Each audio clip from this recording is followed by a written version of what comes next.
What's up, everybody? Welcome to the Smoking Tire Podcast. This episode is brought to you by the Brio Beardscape, my favorite new buzzer. The Beardscape is sick. Here's the deal. Just about every guy I know owns a trimmer. The battery-powered or plug-in ones that you use to trim your beard or maybe your balls. And just about every guy has a bad experience with one. I've had cheap ones that I bought at drugstores. I've had attachments go missing. I've had motors die. I've had batteries wear out, you name it. The Beardscape solves all that. It's light, it comes in a great little travel case, so it's easy to take on the road with you. The battery lasts 180 minutes of use with an actual minute indicator on it, so you know how much juice you've got left. For me, 180 minutes is basically a year worth of buzzing. And then it's got a ceramic blade, which doesn't stain the way that stainless steel blades, I know that's an oxymoron, but it stays sharp longer. It doesn't get rusted the way that stainless steel can. The Beardscape is it's great. It's got good torque. It's got a nice motor in it, and it's a really, really quality product. I like it a lot. It may be time for you to upgrade to the Beardscape. Go to Brio4life.com. That's Brio, the number 4, life.com, and use code SMOKING at checkout to get yourself the Brio Beardscape at the best price on the internet, my friend. Brio4life.com, code SMOKING for the Brio Beardscape. Autotempest.com is here for you, folks. It's here for you. What it does is it makes your life easier by saving you time and therefore saving you money. I like to look at cars sometimes. I like to check the market, see what certain cars are worth.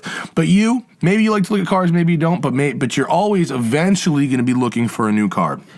And Autotempest.com makes that so much easier because rather than going to all of these different sites and opening like a dozen tabs on your computer, Autotempest looks through all of those sites for you, and then it compares those results to Craigslist nationally and Auto Trader.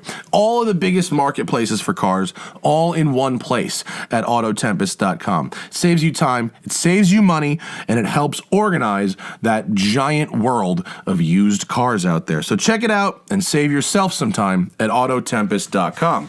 And of course, Continental belts and hoses are in the house. When you service your car, you're probably thinking about fluids and filters. You're probably not thinking belts and hoses, but you should be. Check out your belts and your hoses next time you look under the hood. If they're dry, cracking, or brittle looking, or fading in color, it may be time to replace them. And if so, you're going to want to think about Continental belts and hoses. They just launched the aftermarket Multi-V belt. It's got the OE pedigree, and what that means is Continental makes the original equipment belts for like 98% of vehicles on the road.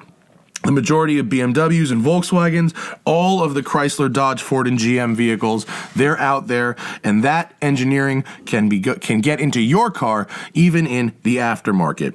You get enough surprises under the hood. Don't let a blown belt or hose be one of them. Go with the Continental OE Technology Series Multi-V belt, the belt with the OE pedigree.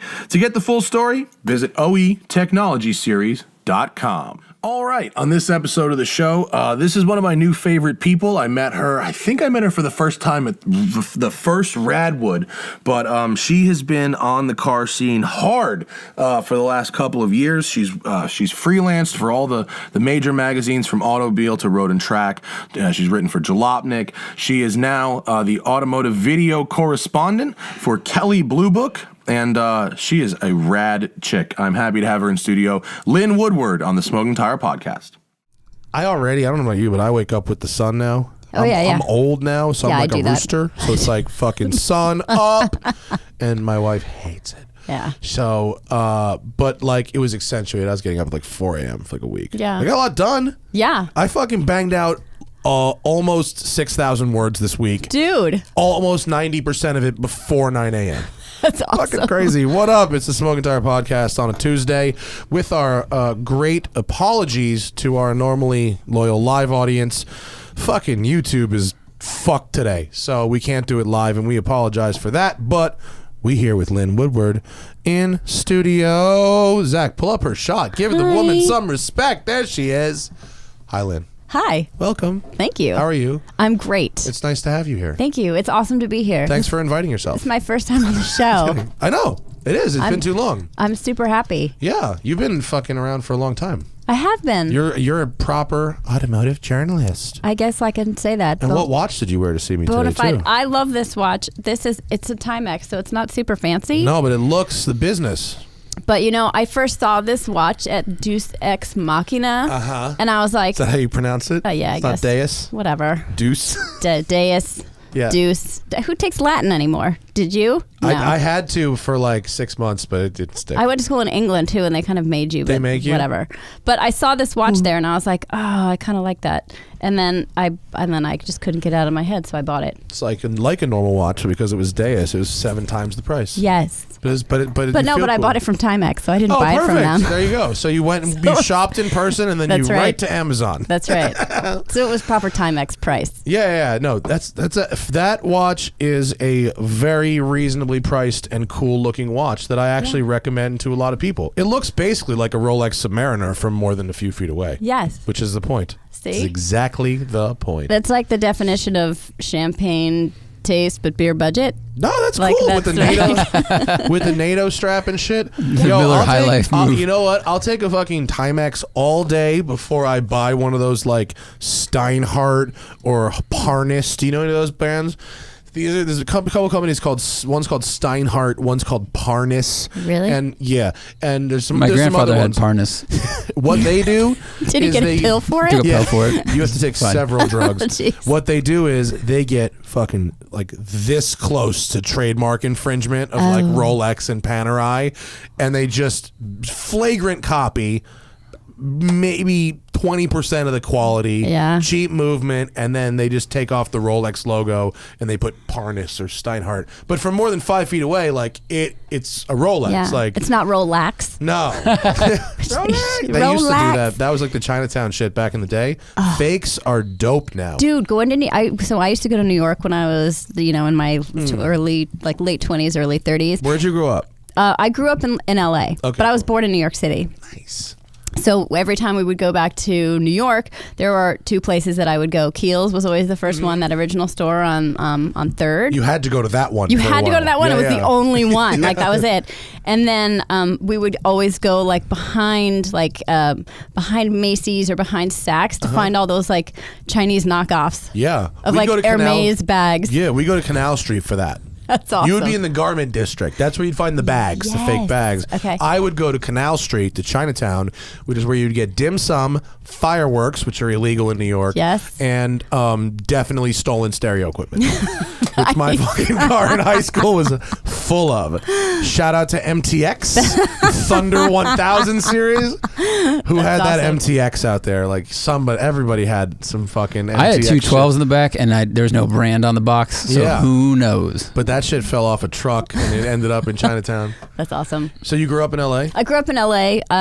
We moved here in the early 70s. I was a young person, and it was great. I was a Valley. Do you remember the smog?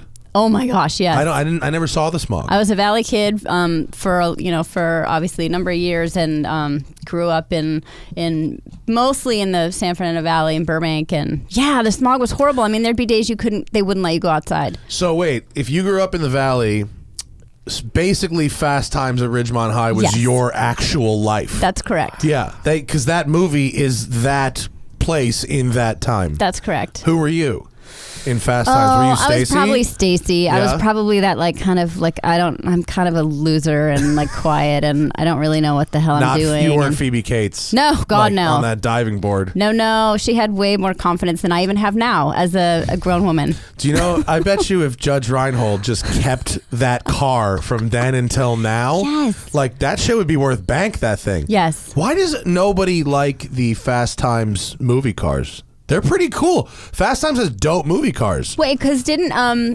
didn't Damone have a Pinto? Was it a Pinto or a Gremlin? Oh, it was a gremlin. That green gremlin where they wrote prick on the side of it. After, yes. Act like wherever you are, that's the place to be. Okay.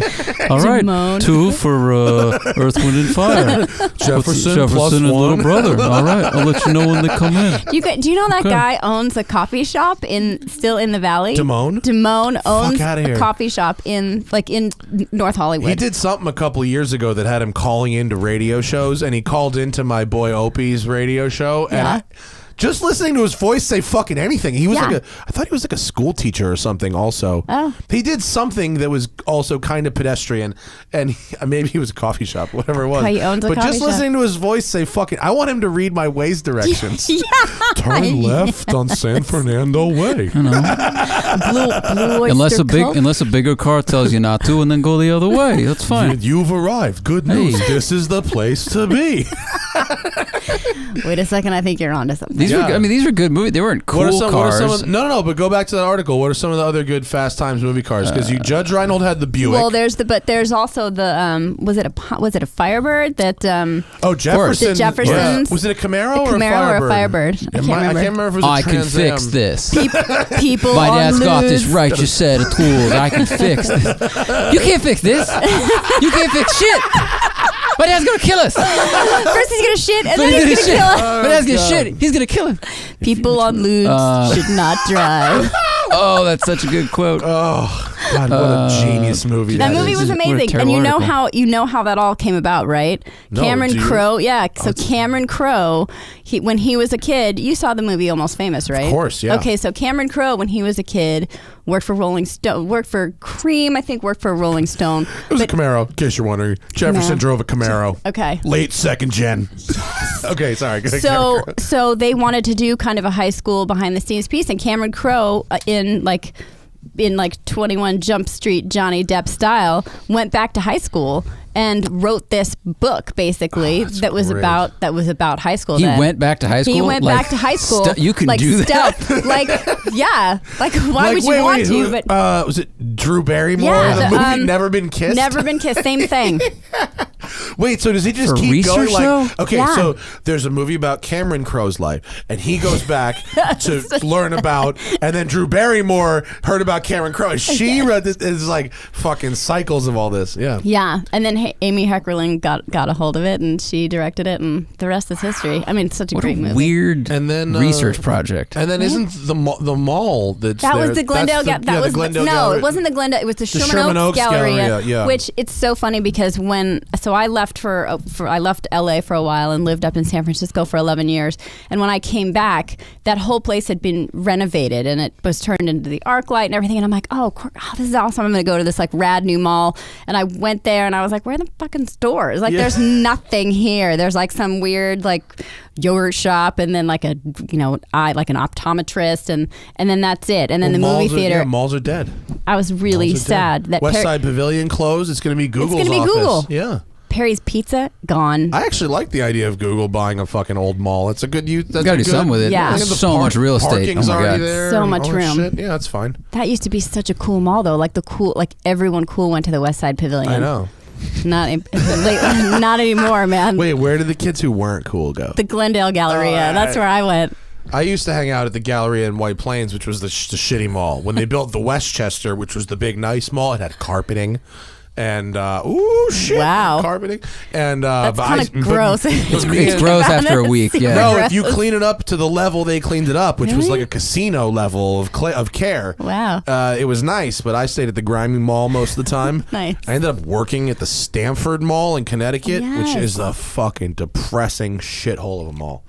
That's terrible. Nightmare. I hope that place burns. All Anyway. the movies when I was a kid worked like, hey, go to the mall. That's where people hang out. And I went Yeah. once. Didn't know anybody there. Me and my friend walked her. I went with like a friend, but we're like, it was like what the West Side versus East Side. I'm like, Went there, didn't know anybody. Walked around, like got a hot dog. I was like, I don't get it. Like none of the things from the movie happened. We never went back. The irony Yeah, is that's he right. totally did get it. That's exactly. He got it That's early. right. The rest of us He's like, this is did wandered lame. around for 100 more laps before we figured it out. Yeah. So you grew up in LA. Grew up in LA. Yeah. Went to New York. I used to, so I worked in advertising for a long time before I got into this wacky car business. That's a good angle. I had Pepsi was one of my clients at one point, and they're in Purchase, which is sort of Yes. just outside the city. I grew up about 100 yards from there. Get out of Yeah. here. I So, grew yeah. up on Purchase Street, which is right next to where, because Pepsi's on Anderson Hill Road. Yeah. It intersects with Purchase Street. So we used to go up there, but of course, because we were really hip and cool and young in our 30s, we would stay in the city and then we would go. So it was fun to be able to go back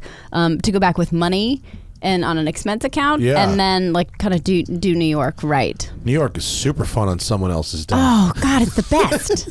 In your 20s, you can either have a nice apartment Yes. or have fun Yes. in New York. You definitely can't do both. No. Yeah. No, and especially, I mean, back when I was in advertising, it's not like they were making mega bucks because they'd be Right. like, "We can fire you, and there's 20 people behind you who will take less money." Yeah. And So- they had just lit Michael Jackson's hair on fire. They were Yeah. cautious. Remember Yes. that? What? In the 80s, the Pepsi ad. Yeah. I did not remember that. Yeah. Michael, there was a Pepsi commercial they were filming, and was it a firework, a pyrotechnic of some He kind? was on stage, and there was like this big light installation, and it was like, psh, psh, psh, and then it just like, He had a lot of product in there. Jerry Curl, or whatever. It Was that? Just let your soul. And then was that right before he started bleaching his skin? And then he said it was like to repair the burn damage, or was that a separate No, that he was- said it was a skin He had vitiligo. condition. He allegedly had I don't know. I vitiligo. saw that Leaving Neverland thing. Yeah. I can't like. We need to not talk about Michael Jackson anymore. I can't listen to his music anymore, man. I don't understand that. That's a Yeah. brutal thing. Like, I understand that True, too. not I had true. to stop listening to Charles Manson's songs, which is a shame because I really liked his second music is album. so good. Have you ever heard any Charlie? No. Yeah, he had some really bad music he put out. Really? Yeah, no, I'm not making that up. Charles Manson did have albums, and they are terrible. Wow, I did not know that. I'm not surprised they're terrible though. Yeah. Wow. Good thing he stuck with his other career. His other career He was really good at worked that. Fuck. He had all the Jeez. charisma of a songwriter and a singer. He just He really couldn't quite did. get the music right. Yeah, his other career, Person in Cage, is going really, Yeah. really well for him. He's excelling at that. Maybe he's playing guitar in jail. Did somebody fucking marry him? I think he got. I think probably someone married he's him in jail. probably like a lot of people have married him. He's old as fuck right now too. That's- I think he's not doing good. Yeah, thank God. I don't care. I just think No. his the last picture they publish. They publish like that once a year. Yeah, that's that one right there. Yeah, that yeah. one front and center. It's not really looking good. For Oh, poor- every time he like comes up for parole or I whatever, almost it's said like poor Charlie, but that's not. Yeah, every time he is like, the swastika on the forehead is just not a good look. you really commit when you do. Depends on what you what your accents are with it. It depends on how you Oh. your accessories. If you That- accessorize right, That's his. Jesus. Wow, that's his thug life pose. Is that his wife? I guess. Oh my I God. assume so. Or his That's his I daughter? don't know. His therapist? I don't Oh, know. good he Lord. looks real happy to Okay. be there though. That's pretty funny. God, did you watch When They See Us? I just No. finished it. The Central Park 5 thing. It's Oh brutal. God. Okay. Yeah. All the documentaries. I mean, they're so good, but they're really like you need to go outside and like hear birds chirping after you watch them because they're so depressing. Yeah. So San Francisco, Yes. advertising, So Pepsi, Purchase. I actually traveled quite a bit when I was in that job. It was an awesome job. I worked, so that was sort of the salad days of the internet when everything was just like, look at this. Like, there's just money everywhere. Yeah. We have no idea where it's coming from, and nobody knows how to make money on the internet. It's definitely not going to there's run out though. Don't Definitely worry. Right. so much money. And at the time, I worked on Nike, which was awesome because we got to do all this cool stuff. And like I can remember one project I worked on the ACG, which is their sort of outdoor product. I remember the ACGs. I was worked at Foot Locker. Yes. So I was selling tuned Air. Yes. And Air Max 95s and all that junk. Yes. Was this when Jordan split off into Yes. his own brand? Yeah. That's peak time to be That's at Nike. right. So it was late '90s. It was awesome, and they came to us, and I was I'm an account executive. I wasn't a writer at that time, and they came to me and they were like, "Okay, so we have this new shoe. It's a hiking shoe, and it's called the Exum, and it's named after these guys who are climb in the Tetons, and they're called the XM guides.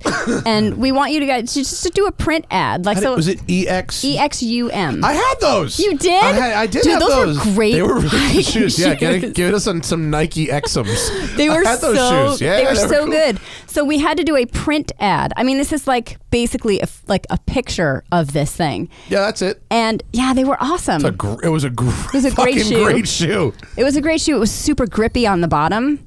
So they told us, they said, we want you guys to really get into like the mindset of this, like what goes behind the shoe. So we're going to send you and your creative team up to Jackson Hole, and you guys are going to go climbing, like hiking with the XM guides. And I was like, cool. Oh, okay, yeah, that sounds rad. Yeah. Sure, why not? Me, my boss, our two creative dudes, we all like trek up to Jackson Hole and Cut to, we're dangling off El Capitan. seriously, they're like, put this harness on. Even though I feared for my life, And put I this never helmet felt. on. I never feared for my comfort of my feet. Seriously, I was like, wait, why? We're going hiking. Like, why am I putting this fucking harness on? Like, this is crazy. And then all of a sudden, they're like, okay, we're going to go up this face. And this was not like, oh, it's a gentle thing. We're going to teach you. No, it was like a 5'2" or a 5'3". Like, this was serious stuff. By the time we got up to the top, I just started sobbing uncontrollably because I was so relieved that I wasn't dead. Yeah, but how were your feet? Terrifying. But man, those shoes were grippy as hell. Did you wear the shoes? We when you did all the thing? wore the Yeah, okay. shoes. Yeah, that's the Peterman catalog right there. That's right. You poop your pants, but your shoes are awesome.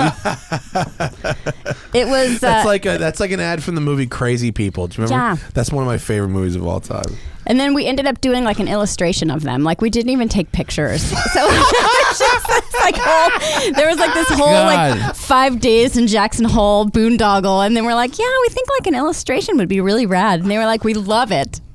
There was That's just it was just funny. money. There is a part of me money. that regrets fantastic. heavily not going into advertising because I work on the production side of car stuff a lot, and I just see like the money and comfort So from the much industry money. people, and I'm just like, fuck. Especially in cars. Holy moly, especially in cars. I remember I was working on the international Pepsi business, and the way that Pepsi works, kind of the way that Budweiser at least used to work, they would you'd present a bunch of concepts, and then instead of them just picking one, they'd be like, okay, go out and produce it and like make this commercial, and then we'll pick it from the finished product. Finished products. This is just how much money there was at the time, just like, and so we did one for 7-Up that was so stupid and so lame, but they spent like $3 million on this commercial, and then they saw it and they're like, yeah, we're not going to air that. But that's Wow. actually better than just like using the extra money to buy back their own shares. You know what I mean? Yes. And give themselves bonuses. Like in that particular instance and others like it, the money did actually trickle down. Which is a rare thing. It was amazing. I'm not pro supply side by any Right. means, but like that extra surplus went somewhere. It didn't just like, well, maybe it also went to bonuses. I don't know. Well, the new version of that is like the Doritos commercial contest every year for the Super Bowl. Yeah. So it's just get people to make a They bunch don't of pay spec it, shit. but they don't pay anybody anything. Right. Exposure. Yeah. But if we pick you, you get $50,000. It's like, ooh, and then you're going to pay the government half of That's that. true. Yeah. So you really it's get nothing. It's a great idea. Yeah. Didn't we just talk about a Doritos? I thought we just talked about somebody who had won the Doritos thing and did manage to parlay that into That's great. actual work. I have no doubt if you win that, you can get an agent to direct and write yeah. commercials and stuff. Like that exposure thing does Yeah. work. But if you're one of the 90% of people who didn't win, you spent money X on making Your the own spec money. thing. Yeah. Yeah.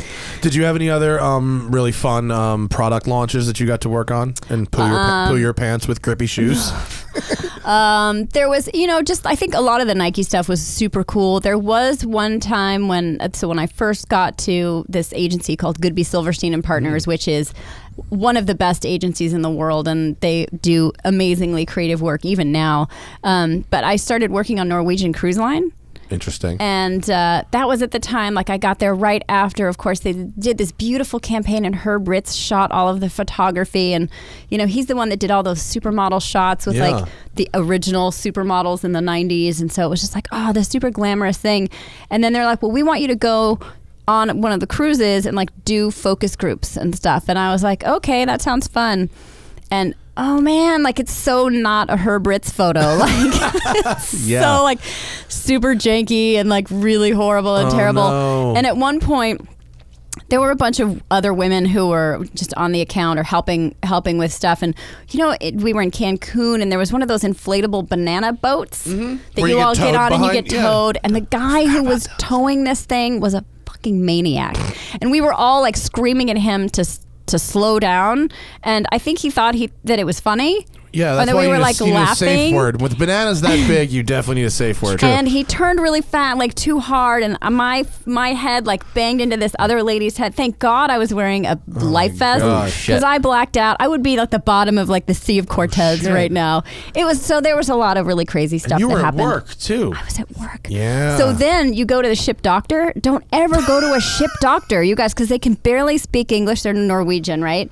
And I'm pretty sure they've had their license revoked, but it's like gambling, Yeah. like International international waters. Who International cares? waters, you don't need a medical license. They took one look at me and they're like, "Oh, your pupils are kind of blown out, so you might have a concussion. Just make sure someone like wakes you up every hour, just so you don't like slip into a coma or die." And I was like, "Thanks." Good advice. Honestly, Put this bag of fish jerky in your room. You will not fall asleep. That's right. And then you can eat it as a snack And you can later. eat it. It's terrible. I've had it. Delicious. So yeah, there was just all kinds of crazy stuff like that. And then the well just sort of dried up in 1999 when everyone was like, "Oh, this is not bottomless." Yeah. So yeah. So then I was like, okay, well, I kind of moved around a little bit, and then I had gone to graduate school to be a writer, and I wasn't doing that. I was out living and finding stories that I could write about and living life so I could write about it. And I eventually moved back down here, worked on the Apple account at Chiat. Oh yeah. That was awful. Awful? Oh, it was so bad. This is like iPod era? Yeah, the iPod Silhouette era. Why was it so bad? I'm not cool. Oh. Like, I'm not a cool, You're pretty cool person. And all these people were like super hip. Like, oh, Coachella was just starting, and everyone's like, oh, we're going to this thing, like Burning Man. Like, oh yeah, There you was guys 12 like, people, but last year there was 6. It was that's way right. better. It was just so good, and I was just like, well, I don't know what the fuck y'all are talking about. I Yeah. don't care. Like, I'm gonna listen to Whitesnake and like be super happy. Are you Adam Sandler and Billy Madison pulling up to the dun, Dun, dun, dun, dun. dun. REO Speedwagon t-shirt. If No, it's you sound possible, like- I do. Yeah. You sound like Hannah coming back from Facebook every weekend. Yeah, it was. Yeah. I was miserable. Yeah. So they fired me from that. It was the best thing that ever happened to me. And yeah, the last job in advertising I had, I was running the Carl's Jr. and Hardee's account. Those really disgusting, The like ones with the bikini chicks like eating boobs, burgers. boobs and burgers. We had the Paris Hilton spot had already been done, so I didn't. I Was that wasn't the first one? That was the first one. Yeah. And then it was just all like derivative after that, and Yeah. really like the lowest hanging fruit on possible. It's like the simplest psychology Yeah. to sell something. Right? It's like, do you want to have sex with her? Yeah. It's like, you can't. But you could eat this burger, and she ate a burger. Yeah, that's so The Eskimo like, Brothers, that's right. transitive property. transit burger. properties. It's right. It just like sets off dopamine. You're like Yes. boner. It's like or food. You're like that's fine. And Yeah. that's so weird. Yeah. Didn't they land? I think they landed on like Dan Bilzerian's girlfriend at the bottom. That was like the bottom of that barrel. Probably. Yeah. I don't know. That we were yeah, it was sort of that like desperate times. But that guy When you're a woman Oh. working on that, and like, is that just? Do you have to just be like, I need a paycheck? Yeah. And this is what. and this is. it was I mean, getting up every morning and just feeling terrible about what it was that I was doing. And it wasn't even, oh man, like I feel like such a sellout because I'm basically, we're objectifying women like in the worst possible way, but I'm also like selling fast food to people who shouldn't be eating it. Yeah. Like this is terrible. Like this is doubly horrible. Like the kind of person who's going to fall for this ad should not be eating. No, fast I food. want to be Really like bad. eat some fruit. Yeah. Like here's a salad. So Well, the it salads was are like even worse for you than the burgers. 100%. Yeah, it's terrible. No, it's like, can we get the burger to emit a little bit more onto her chest? That would be great. Like it's just so fucked up. So disgusting. So when I turned a certain age with a 0 on it, I actually got laid off. They fired the ad agency, which is sort of normal, but I got laid off, and I was like, you know what? Just you have to go be a writer now, because if you're not gonna do it now, like you're never gonna do it. Yeah. And I had been taking some classes at the UCLA Extension at the television writing program, and I was like, okay, I'm gonna go try and be a TV writer. There is a really no harder job than that. I probably would have had better luck if I had like tried to join the NBA. Really? Oh my God! There's just so many people. Because everyone's like, oh, my uncle's dog's, parents, like mom's sister's brother really wants that, script coordinator job. So we're gonna give it to them. Yeah. And so it was really hard. I did manage to land a job as a script coordinator on an animated kids show that was called NFL Rush Zone. So it was basically like indoctrinating children into the NFL. But it was awesome because we couldn't show like it was all robots. It was these kids like fighting robots, and then we had like actual NBA or NFL players on the show. Oh, that's cool. Yeah, but every once in a while, like we had Ray Rice in an episode, and this is a children's show. Every once in a while, it doesn't age well. We'd have to pull so many episodes because so and so got popped for marijuana. Fuck out of here. So and so beat up his wife. Anytime. It was just terrible. No way. So they canceled. I wrote 3 episodes of that, and then maybe we should do Major League Baseball Rush Zone. Like, can we do the PGA Tour Rush? Right. Oh my guys. And then meanwhile, they're fighting drunk robots at that point. Yeah, it's John Daly robot. Hey kids, how you doing? John Daly versus like Phil Mickelson's like gambling in the corner. But they're all wearing like Argyle socks and like a flat cap. Yeah. Can we do like a white collar crime version of this? Yes. So this was such an ill-conceived idea, and it was fantastic. But yeah, so that was a very short lived. But I had credits, and I was like, dude, I'm gonna get an agent now. Like I've made it. No, you haven't. Yeah. It's so hard. And then I hooked up with a friend of mine, and she and I started writing TV movies. And these are those awesome like Hallmark movies? Hallmark movies, like Christmas movies that are. How do you write that shit with a straight face? It's super cheesy. Do you have to go back and go like, listen, this needs to be. This cheese ball is at a 4, and we need to crank this cheese up to about a 6.5. Well, we tried really hard to be like, we're going to empower this woman, and she's not going to need the man. And then we would watch it on TV, and they would have changed the whole thing to like the cheese factor. That really is the trope, right? It's like the woman needs help. They want the formula. I mean, it's just like that's it, and that is like a hot, pathetic. Yeah. That's really it. Hot, pathetic chick, and it's a guy to save her. She always like goes home to like her hometown, and then her old boyfriend is always there, and there's the love interest, but they hated each other in high school. They were like, and then they have to work together on some like a pop-up restaurant or whatever. Yep. Oh my God. And then can you write a flow chart? I'm telling you, it's the business. Yeah. Then they fall in. We can go and tell. How does it end? Yeah. I don't know. It's totally true. My girlfriend's parents were watching this on Christmas, and that was the exact story. It was like, it's snowing, she's driving a Mustang, it breaks down. The love of her life, pulls up in like a Range Rover and saves her. But she was working on a school playhouse with like her ex or something. And it's just, you see the whole thing, like, this is just dog shit. If you want to have fun, go to a Walmart and go to like the erotica book section. And it's all, it's like, woman comes from outside of town, has kid, and finds it's all like firefighter, cowboy, policeman. It's all of them are male savior and woman who needs help. There's one called like My Millionaire Neighbor and the divorce. It's amazing. Can you so good. Next time you are in that area, can you buy one and we can do a reading? Yes. Oh my God, you have to. Photo, man. But you have to invite me back for that show. Totally. Reading. You have to invite me back for that show. All right. We should have a whole cast. At what point? Yeah, for sure. At what point does your story intersect with a car? So me being this starving writer, television writer, actually was quite literal. There was a time after I had lost my job on the TV show, and I didn't work for 2 years. Whoa. I was broke. Couldn't get unemployment anymore. I had definitely like tapped out my very generous parents with like, hey, can you help me? Can you help me? Can you help me? I was on food stamps. Like I was on Medicaid.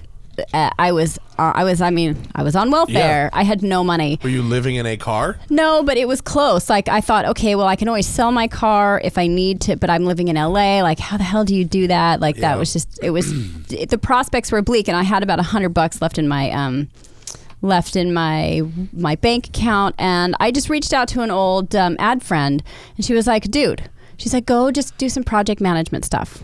Like, it's quick work. You can make like $400 or $500 a day. Like, just go do it. You'll hate it. It's like we'll skewer your soul. What kind of project management? Didn't matter. So I went and I got a job at working at Deutsch, and I worked for 5 days on the Taco Bell account because someone was on vacation. Okay. I just kept things moving. And so the second job that I got was at this place called the Enthusiast Network. Oh, yeah. And I'm like, what the fuck is that? Oh, shit. I had no idea what it was. I had to look it up. I looked at their website. I'm like, I still don't know what they do. What year are we at now? This was 2015. Oh, yeah. This is like now we're at now almost. We're at now almost. Yeah. So this was the beginning of 2015, and I was like, oh, well, it looks like they have something to do with like cars and surfing. So, okay, whatever. So I went in, and I'm like, I'm an ad person. Like I was a production, like making ads. And I'm like, I don't know what you guys want me to do, but I don't think I've done anything but they didn't care. Yeah. They hired me, and they actually hired me to work on the Infinity activation at this thing called the Concours d'Elegance. And you're like, what's that? And I was like, what is that? I don't know what that is. I looked it up, and I'm like, oh, that looks pretty. Yeah. So sure, that sounds so great. gig one is Pebble on someone else's dime? Gig one is Pebble on someone else's dime. And it was, I worked for... Did you even like cars when you were a kid or anything? Yes, I loved cars when I was a kid. My dad had 2 Porsche Speedsters when I was growing up. Yeah. He had a squareback. He had a vintage Mercedes 450 SL. He had a lot of really beautiful cars. I was not allowed to touch any of them. I will say, though, my older brother was tasked with driving me and my date to my 9th grade dance. The sort of... In the Mercedes, except he just had his permit. He didn't have his driver's license, so he was 15. I was 14. Yeah. He ran a red light. He ran a stop sign in Burbank. Burbank cops, you don't do that with Burbank cops. So they pulled him over, wouldn't let him drive us, and I went to my 9th grade dance in a cop car. Whoa. And they asked me, they're like, "You want lights and sirens?" And I was like, "Fuck no! Like, are you kidding me? I wish I had now because what a big mistake." Awesome. But yes. I'm like, yes, sirens. And can you like kind of skid it in there a bit? Like a little handbrake turn. Like McLovin style? Yeah. Yeah. In fact, just throw me out of the door. Don't even stop. And be like, I don't ever do that again. But yeah, when I was 14, I made my mom teach me how to drive. Like, she had a 77 Corolla SR5. And I would sit right seat, and I would shift for her while she. 77. That's an old Corolla. Yeah. It was the hatchback. That kind of real old. That Corolla. white. That it was the white one. Yeah. Yeah. Super. That one, the 4th one in. I mean, that's not it exactly, but yeah. So that car was awesome. That's what I learned to drive on, and I just never had friends who were into cars, but I loved them. I would notice everything when I drove down the freeway, and I had my first car was a 77 Datsun B210, which was the biggest piece of shit. I mean, I couldn't kill it. I hated it so much. It was so ugly. But that couldn't kill it. That's why it's worth money now. It went, but they're all rust buckets. I've been trying to find one, and I just can't. It was the one it was the that notchback. Isn't a piece of shit. This is worth money. That was it. The notchback, the 2-door notchback. That is not a good-looking car. Not a good-looking car. And mine was orange. It was really horrifying. Well, orange helps it. Does not. Sarcasm. It's that 240. It was that 240Z orange. That was just bad. No, I mean that is a. Now that I think about it, so bad. that is a really ill-proportioned car. Yes. You don't get boyfriends in that car. You just don't. Like, you get like those firefighters that try to rescue you, like Zach's stories. Yeah. Yeah, exactly. Hey, man, you just look like you need a man in your life who's strong and has unlimited income, even though he lives in this small town. I see you are used to 13-second 0 to 60 times. That's right. Have you ever felt atrocious the full power of a 6.6 liter, 140 horsepower V8? Why, no, I have not. Exactly. Wait, what is that? Jesus, is there a sadder? This is not really look at that right there. Right there. I think. Just pause. Okay, I'm gonna kill myself. Yeah. That's and see, really look, there's bad. already rust on it. See, the last picture I pull up, it looked like the rear axle had been hit and moved in, so I thought it was wrong. I was not. This one, same thing. That's correct. That's on it's purpose. like the rear wheels are sitting too far forward in the rear wheel well. It's by design, you guys. You guys. It was so meant to be like that. That's a really terrible car. The honeybee version of that car was like the shit, though. Like, that was the one that you wanted. Honeybee? It was the honeybee. Actually called. It was called the honeybee, honeybee, and it had like honeycomb hubcaps. Sure, fucking. There you see, there it is. My God, the honeybee. Oh my God, I really thought you were I gotta kidding. No. That was the one that was the coveted B210. No, that's proof that special editions shouldn't mean anything because there's, rare dog shit is still dog shit. Right. It's so good, you guys. The honeybee There we go. edition. That doesn't have the hubcaps on it, but it had these It has one. honeycomb. I mean, you ever see the movie Go? Remember that movie? Yes. It looks like the car from Go, doesn't Yes. it? It's that same shitbox yellow. It's really sad. Whatever happened to that Sarah Polly chick? I liked her. She's fine. she's a direct. She's like done like serious stuff. Oh yeah, she went like behind the scene, behind the camera, directing. right? Yeah. I liked her. Yeah. She was. That was like the perfect like mid 1990s affected ecstasy crush. Yes. Yeah, that's her. She's just sort of like. Yeah. The sandy blonde. That movie Go kind of ruled, actually. Wasn't that a really... remember that. That's great. Actually a good movie? Yeah. I think that was a pretty good movie. That was a really good movie. Oh, she's like written and directed a ton of Yeah, stuff. she's very legitimate. So I was at 10. I was helping ordering napkins for Infinity's like $3 million like to do that they had there, and then I actually got to go to the event. I got to go to so my first real car experience, my first car event was Pebble Beach in 2015. Weren't they showing that neat concept? Was that when they had... What year was that more recent? They had the cool concept, that was the cool right? concept, yeah. And I can't for the life of me remember what it was That's okay. called. Zach will find it. 2015 Pebble Beach Infinity concept. The QX something. Q something. That was that thing, The right? Grand- Yeah. The Vision Gran Turismo concept. Yeah. That's It was awesome. dope. Yeah. I was at Pebble Beach this year with the $1 Million Mile Lexus. I brought awesome. Hannah, and she was like, "I don't want to go to that anymore." You have to really like cars. Yeah. You have to really like cars. So I was. Zach, you were broadcasting. I don't know how that Whatever just happened happened. there. That's a very pretty car, though. It was wanted to go to the beautiful. thing. Yeah. Wow. So that was my first event, and I met a lot of people. I was there for 8 months, and I met all the guys at Motor Trend and all the guys at Automobile and the truck group and the hot rod group, and I kind of sat in and amongst all of them, and I had been there for so long that I just made friends with people.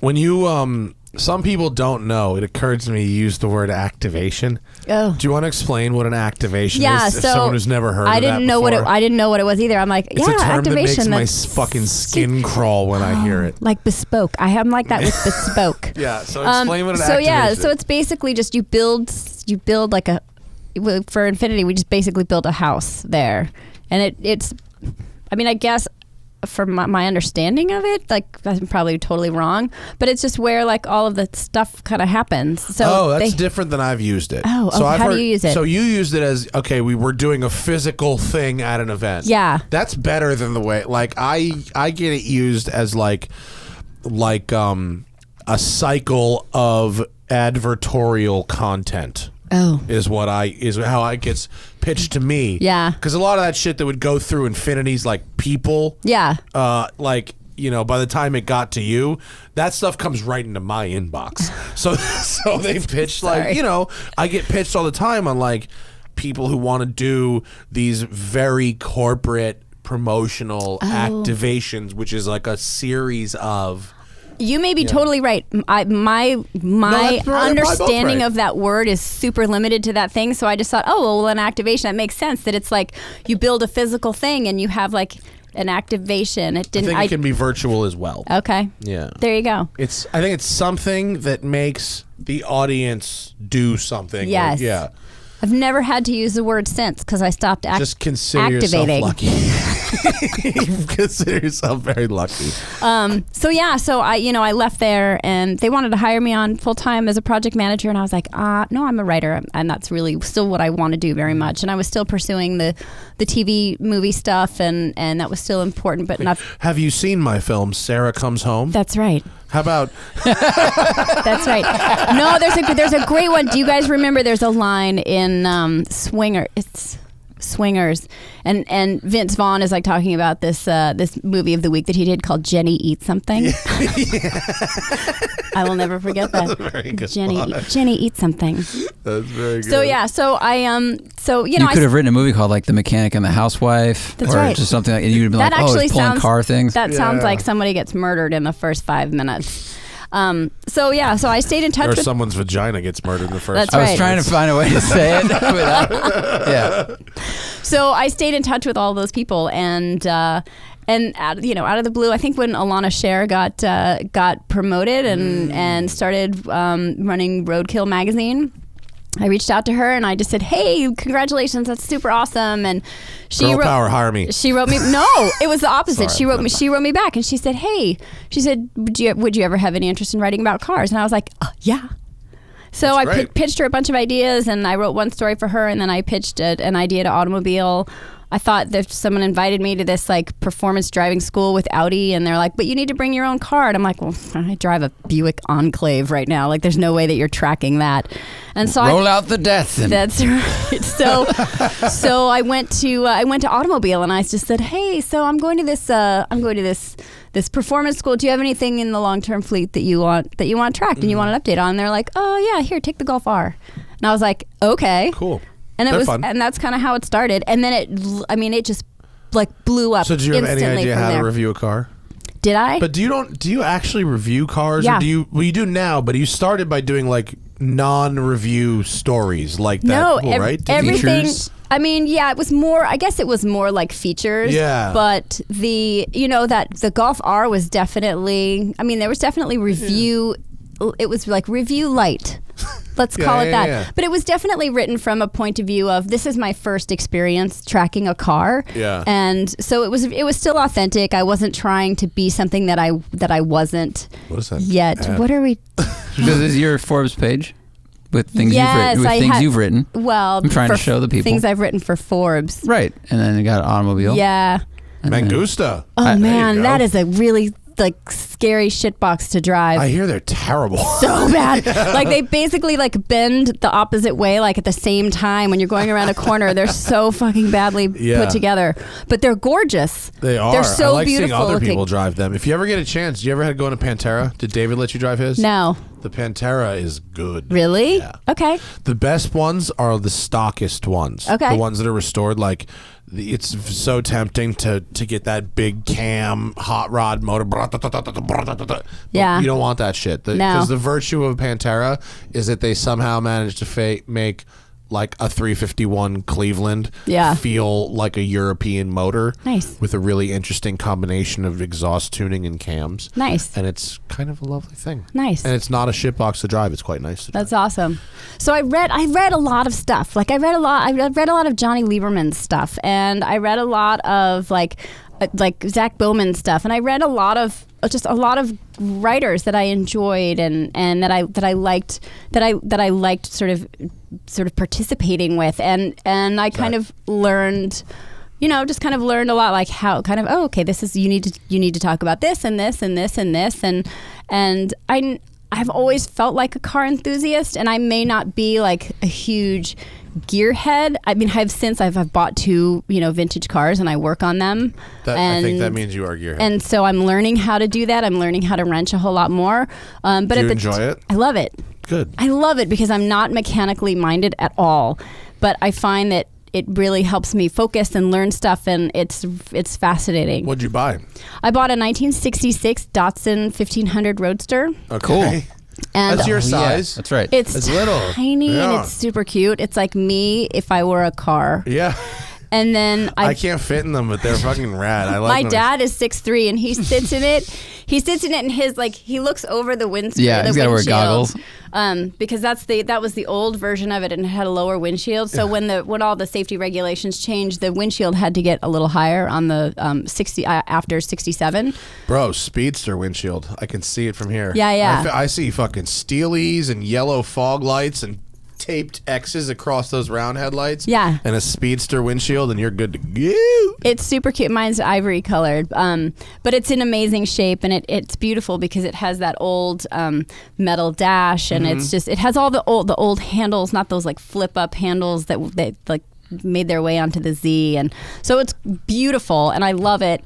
And I also just probably about like a month ago, I bought an 87 short wheelbase Montero. Oh, good for you. So rad. Awesome. Good for you. I think I love it more than the Datsun. Really? Oh my God. Does it work properly? Yeah. It's in awesome shape. It's one of those things. Two-door? It's two-door. Yes. I've been looking. I mean, I look at them sort of. Listen, I can't afford like the old Range Rovers. I can't afford an old Defender. Want an old Range Rover. Have you ever actually driven an old Range Rover? Yes, mechanical. Fucking horrid. Mechanical problems a go-go. But this one, I thought, oh, you know what? That's very within reach. Yeah. And it was literally, I mean, I'd walk around my neighborhood and there was one parked in this old derelict house driveway, and I kept walking by it, and it was navy, and I was like, oh, that's like the fucking perfect car for me. Like, I want that so bad. And then in January, a for sale sign went up in it, and I was like, I just bought this Datsun. Like, I can't afford another car. And like 2 months later, the thing was still there. The for sale sign was sagging, and I'm like, you know what? Now is the time. Now's the time. I mean, and a so short I wheelbase bought Montero is more similar to a G-Wagon than it is different from a G-Wagon. Exactly. And I was like, okay, this will fulfill all of the off-road fantasies that I have, and it will be really great. And But it's not a piece of shit. It's good. It's really good. It has a 2.6 liter 4-cylinder in it. A big 4-cylinder. It's a goat. I mean, it's a mountain goat. It's awesome. It has an automatic transmission, but the manuals in those were worse. So it's I wouldn't want one. It's a more reliable transmission, and it's awesome. I love it. And I just bought a Delica, which is like a Montero underneath. Basically. You bought one? Yeah, from Sean. Dude. Yeah. For Hannah. The space van. The space van. Those are so cool. Yeah, I bought. So that's one. what she's driving. She's going to, for the rest of the summer. That's what it has. 21,000 miles on it. What? Yeah. Oh my god. It's a 91. Oh my god. It's a diesel. That's awesome. Yeah. I'm very excited. I'm so excited for her. When we're done with it, if you want it, you can buy it. It's fucking super sweet. This one. Need another car. And 1552 is going to send me some Turbo Mac wheels for it, which is going to be rad. That's awesome. And Clarion's going to hook up the stereo, so we have the system in it. I need to figure out the stereo in the Montero. I need to figure out a way to keep the original and then like do like XM radio behind the scenes. What do you need the original deck because for? It looks like fucking Buck Rogers, like what we thought the future was going to be like in the 70s, like or in the 80s. It's so good. Does it have a glove box? Yeah. Yeah, you can do hidden in glove box and Bluetooth kind of stuff. Yeah, it's pretty easy to get. Like if you literally just disconnected the stock radio and left it sitting there, there's just a Bluetooth amp that just powers on and receives. Enough. Yeah, that's enough. Yeah, they have those stuff. Yeah. That's basic. So that's cool. Yeah, Montero's, Mitsubishi Club. I love it. Yeah, Mitsubishi. There's there's this little sort of community in Southern California that's pretty ravenous. Well, I mean, it's like they work great. Andrew Collins bought one. He's like, these are, and then someone else bought Glucker bought one. Glucker has one. Yeah, Glucker and I talk about ours all the time. Mitsubishi. These are like right the now. DL, great off-roader, reliable, cheap. all that stuff, cheap. It's let's all that call shit. It affordable. Well, they are, but they work really well, and they're very capable, and the aftermarket community is big, and they don't cost anything because everyone's paying attention to Defenders and everything else. And it's not hard to find parts. And there's an awesome community that you'll find a guy. There's like these awesome Facebook groups, and there's guys who are like, hey, I just got a 91 Gen 1. I'm pulling it apart for parts. What do you need? The Delica and the Montero share a lot of shit. Yeah. Like there's a website called delicausa.com. Yeah. That just shows all the US part numbers. That's awesome. So you can get it's all mostly Montero stuff. Yes. Yeah, which I'm very excited about. So maybe we'll do some wheeling. I would love definitely that. do some wheeling. I would love that. I'll fucking wheel that van. It looks awesome. Yeah. That'd be awesome. We might have to throw some skids on it or something. I don't want to fucking kill it. I can afford to buy it, but I can't afford to kill it. Yeah. Skids is probably a good idea. Richard Porter was on Harris's podcast last week, and they did a really good show ranting about Defenders because Richard bought a Defender, and he was saying that all the people on the internet complain when they update it because they're like, oh, can you still, is there still a hole in the floor to like wash it out? He's like, no one's doing that, and they're like, well, is it still like farm spec? And he's like, dude, all the farmers have moved to Isuzus like 20 years. So that's coming back to the Montero. Is like, everyone's like, oh, I bet a farmer would drive it. Land Rovers. People with cashmere coats who drink Negronis and have vintage Submariners fucking drive. Well, the farmers were like, "Oh, these work longer and they're more comfortable. I'll buy that." Like they don't, they just want it to work. They don't care. They don't give a shit. They don't really care at all. So I brought Mitsubishi Club. I brought something for you. I brought this This bag. bitch brought is like, snacks. It's Here's a This cutting is like- board she's bringing out. but this is sort of a theme for where you just were, because you were just. Did you bring Tuscan things? well, no, not necessarily, but it's sort of ish. Okay. So Johnny Lieberman got me making bread. You know how he Oh, was on yeah. that whole bread thing. So I made some bread today. Oh, cool. For Did you you? guys. This was just a Look at test. that. This was a test loaf. It's a nice looking loaf. But I making made bread. I made a loaf of bread for you and Hannah Really? for dinner tonight. That's Awesome. amazing. of Sorry, you. Zach. You get to eat the Thank you. leftovers. Zach can here. That's come fine. over. I understand. This- Zach can come over. Oh my God, that's a lot of That's bread. a big loaf of bread. This is for you and I came Hannah. here on a motorcycle. I have to shove it in my jacket. But I got this. It'll be warm. This is the other one, and we To can just taste? have Yeah, like a let's taste of it. sample. I'll have a taste, and that's enough. Oh That'll my be God, enough this for me for dinner. bread is Wow. gorgeous. Wow. So this is made. It's cheese. yeah. It's Cheese cheese and focaccia? pepper. Cheese and Oh, pepper shit. bread, and it's made with Bella Vitana cheese that was Ma. soaked in Merlot. Fuck So outta here. it's sort of. Open the Grand Cru. Today's that's the right. day. It's Today's an the occasion. day. Jolly good. I have so many kilos of aged pecorino and Nice. fucking wine. Oh my Well, God. anyway, here's Thank like a you little. for this gift. Here's a little Awesome. taste of the bread. It's got a, it's so you. soft on the inside. And you really it's one of those things that has no preservatives in it. Obviously, you have to kind of eat it like tonight. Bravo. So That's delicious. nice. You are good at this. Thank you. Like, really, baking these kinds of breads is Oh, not yeah. easy. Yeah. And, like, that is really, really expertly done. Really good job. Awesome. Our Well, texture is perfect. I don't know anything about bourbon, so I can't like come and chit chat about bourbon. But I thought Shit. We already have bourbon. I'll try and out Lieberman in the bread department. Want some bourbon? Johnny's No. from Johnny's bourbon. Oh, you Yeah, don't I'm drink. good. This is really good. Very good job. Cheese flavor is like Excellent. evenly distributed. Wow. So, what are since now you are a car reviewer, Yes. you are a gearhead with old cars. Yes. Now you're in the club. It's You're official. honestly, it's a really cool club. There's some really amazing people in it, and I don't want to bring the whole thing down, but the whole thing Davey. that's happened with Davey, I just feel like everyone's come together in such a community way to kind of rally around to help figure out what the hell's happened, and to rally around Jacqueline. And Date and time check. June 11th. Yeah. 6 p.m. yeah, If we talk about the Davey situation, it's important to timestamp it because Yes. it is well. it's a fluid. It's a fluid thing. It was fluid. It seems to be mildly static at the moment. Yeah. But as a community, I've been super impressed with how everybody is just sort of mobilized and said, okay, we'll go up there, or that GoFundMe page. I think I was talking to Harley. That organization who is helping search for him, they normally fundraise between $20,000 and $25,000 a year. That GoFundMe that Mike Levine from Ford put together made over $16,000 in like less than a day. That's amazing. Well, I So- think also you just said from Ford, it's like at times the car community can seem big. Yeah. Like you can like pull up YouTube and you're like, oh my God, there's like 30 new people doing car reviews I've never seen before. Yeah. But then in these instances, you realize it's really small. Yeah. And anyone who's been in it for like a couple of years, especially if they've been writers, they move around they've all met each other, they've all worked together, everybody's pretty much friends. And then same thing with the industry side of things. Yeah. Like everybody like gets along. Because our community is one of the rare industries where you really have every press launch, it's like people from every outlet are in the same place.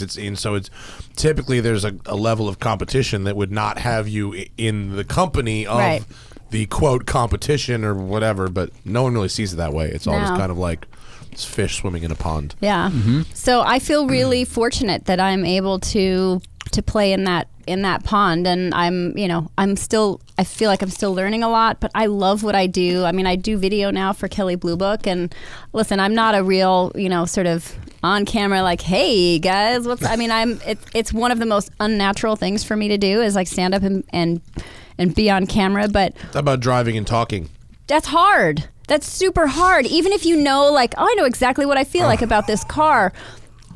The most intimidating thing, again, is when you're doing it on a launch and there's somebody in the car with you, and then you're like, they're just sitting there just going, why the fuck would she say that? Like, the steering sucks on this car. Like, why would she say it's like razor sharp? And so for me, like, I start sweating, and it's just really, it's very nerve wracking. But You can say no to that, I know, but the more you do it, the better you get at it, and the more comfortable you are. can say no to having someone else in the car. Oh. You can be like, look, motherfucker, this shit is mad awkward and I can't do it. Can I? Yes. And they will find a way to accommodate you if you're in a press launch. No, that's good to know. For a long time, I thought I couldn't. And then I went, listen, you guys spent a lot of money to get me here and to get this track and to get this car. Right. Do you want a good video or a bad video? Right. Because right now I'm set up to make a bad video. Right. But I could be set up to make a good video real easy. Yeah.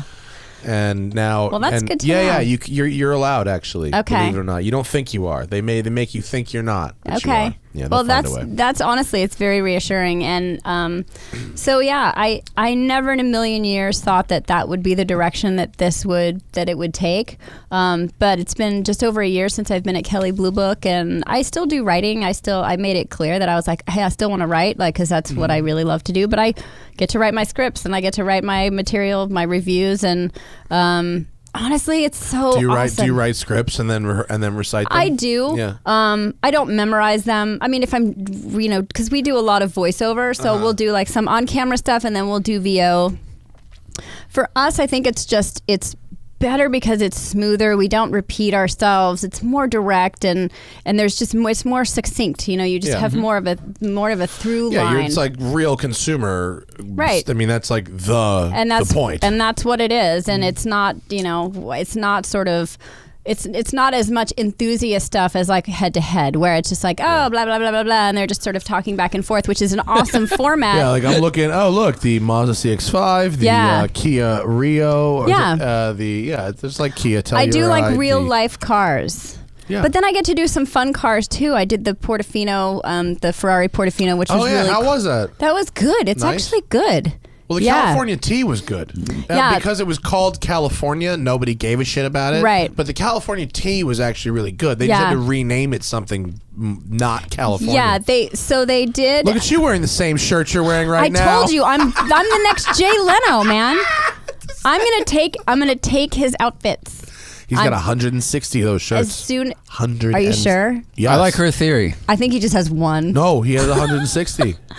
I asked him very directly, and I've seen the rack. The rack is at the garage. Yeah. But come on, this looks good. Like this, it brings out my eyes. Good. Like, come on. Listen, I have 5 shirts. I'm throwing stones in glass houses here. Don't mind me. No, so it's a good color for that Rari. Right. I like non-reds. It's good. And they managed to fix the ass end a bit, right? They've fixed the butt. They've also fixed like the waistline of it, that it's so sort of more cinched. It has like it has a bit of a waist. Can you get a back picture, Zach? I haven't really given a good look. Look to that ass. Look at you with the mustard flower shots. Oh man, the Super Bloom was like this was up in Lancaster. That's Lancaster? We drove up there. Man, Super Bloom, like the Poppy Reserve up there. Looks you like could Tuscany. see it from space. It was so beautiful. This is a much better treatment of the rear end than the California. Yes. Yeah, they did. I think they did a really nice job with it. It's kind of Ferrari FF-ish. Yeah. With a little crease. Yes. That's nice. And I imagine it's California was fast as balls. It's fast as balls. Yeah. It's an excellent car for the baby Ferrari. Like, you still get a bona fide Ferrari. Like, that's not like, oh well, it's sort of Ferrari light. Yeah, I know. Like the brakes are really good. The steering is really good. The suspension feels great. It's sporty. They throw really sharp steering in these things, dude. Yeah, it's I mean, you it's like sneeze 1.8 lock and to it's lock like or something. Yeah. The brakes are a little, so if you're trying to like sneaking out of a driveway and you're just sort of edging your way out of there, like, forget it. You look like you've never driven before. The brakes are so grabby, but once you're at speed, like, you're just like, they're solid. They're the same joints they use in the Alpha Quad, which are real grabby. Yeah. Like almost like undrivable. I want to hang myself. The worst. It's probably, now I think it's probably the same. Yeah, but, they're lovely. I had a good time. I was never so happy though as to return it, because they don't have there's no blind spot warnings on these things, and there's literally, you cannot see out of the back of them. I mean, it's like with the top up. The top up. Well, the top up is top down. You're fine. Oh, yeah. But with the top up, you just the C pillar is like the size of Idaho. Look, I drive a Countach lady. It's the same theory. It's the same theory. You drove my car before. I did drive your car. David, I imagine you've been wanting to tell that because David let you take it to your high school reunion. Yes. So very cool. The theory. The pitch was I had my 30-year high school reunion back in 2017. Yeah. Look at you. I'm not doing that math, but that math says 49. You're fucking fine for 49, my friend. Thanks, man. You look good as hell. So 30-year high school reunion, and I was not a popular kid in high school. I was just sort of like weird loser girl, and I thought, No, I thought you were Stacy. Well, yeah, but she was not popular. She was true. just like Stacey the sort of wasn't, like quiet, like but whatever. So I thought, all right, well, the first thing I tried was I wanted to get a 77 B210, like the notchback. I wanted to drive that to the reunion because that was my car, and I thought, that'd be funny. That would actually, that would be good. Would have been funny. Yeah, really. Couldn't find one anywhere. I mean, it's probably they're all like smashed and scrapped. So the next best thing was to drive the car that everybody wanted to drive, which was Countach. Wow, that's a good get. That's right. I was like, I need one that's from that year. I sort of cheated a little because yours is an '88. Yes.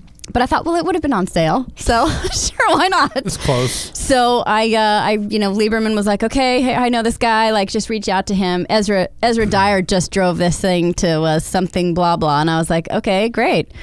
So I reached out to David, and he was like, okay, sounds good. He's like, but you're probably going to want to trailer it from my house to the wherever because the clutch is like going out. And I'm like, oh, okay. But he ended up driving it to my high school. And actually, if you pull up the story that's on Automobile, like you can see, actually, it's the picture that I posted on the gram. I saw, yeah. That's right outside. It's a good picture. It's right outside of my old high school. It's not the gym. It was the auditorium. Mm-hmm. And we went out and shot in front of Tommy's, where we all used to go, like eat, gross chili fries back in the day. And world famous original international listeners know. They're like, I want to go there. No, you know how you would fucking know it though is if you saw Grandma's Boy. I've seen that like 6 times. That's where they go in Grandma's Boy. Really? Yes. I did not pay attention to that scene. So this car was in so much worse shape though before you got it. So as you know, the clutch was out. Yeah. It's like 300-pound clutch already. It's just like really, really hard to operate. And it was just super heavy, and it really just didn't want to go anywhere. The doors, I don't know if you've fixed this, but if you parked on even like the slightest incline, the doors wouldn't stay open. Yeah, I had new struts put in. Yeah, so those were falling down. Yeah. Of course, the air conditioning wasn't working. Oh, it works now. And it was ice cold. It was the summer, and so David showed me how to put my hand out of the window and point it so you could get some get some air into your armpit. Mm-hmm. That was at the DeBell golf course where the reunion was, and I parked it right out front, and I'm like, this is going to be badass, and everyone's going to be like, whoa, look at Lyn and the thing. Like 3 people walked by.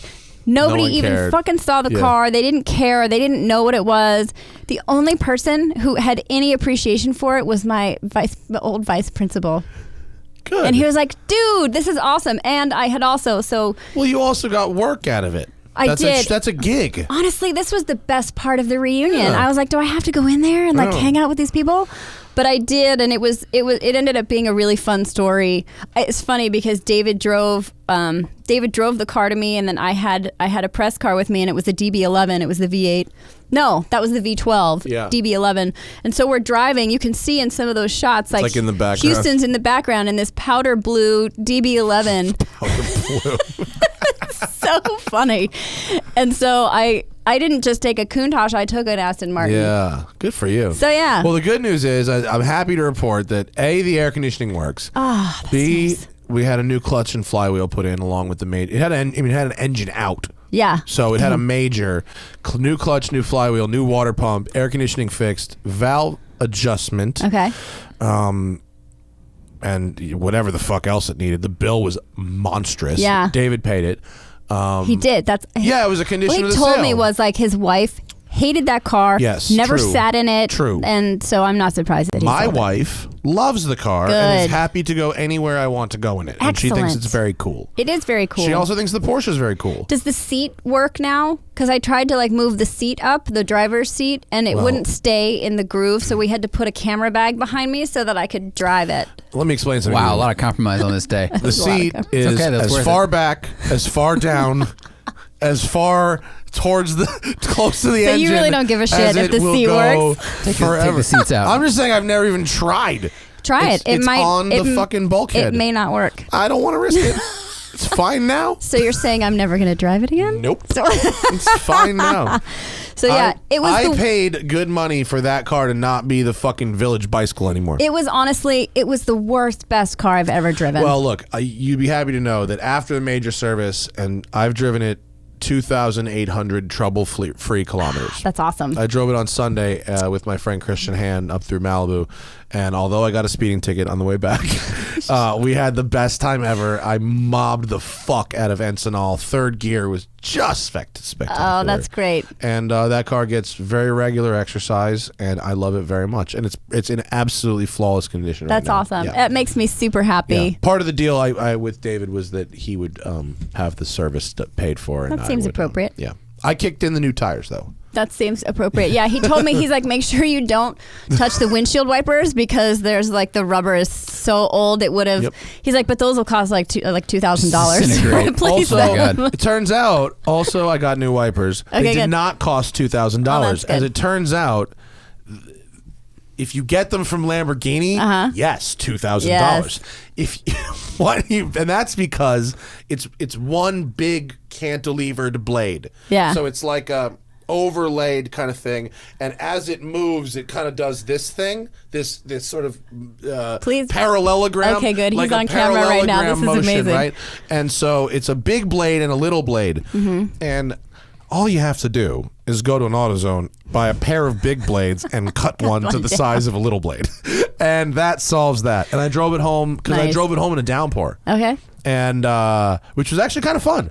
And Nice. with a fresh, it's the windshield is perfectly flat, like a Yeah. coffee table, and with brand new rubber on a perfectly flat windshield, it's like fucking no problem. That's awesome. Yeah. That's why Google is so good because I needed new wiper blades and I look it up and the forums are like, you just got to go to the dealership, man. You got to go to the dealership. And some guy goes, no, you buy a 20-inch and a 19-inch because they're different sizes. yeah. And he's like, and they fit. And then the reply was, I only trust the dealership. This is a like it was those assholes from like, it was like a forum post from like 2006, but they're like, I just want to make sure I'm only using you're a fucking Dealer idiot. parts. Yeah. Did David tell you about the tires?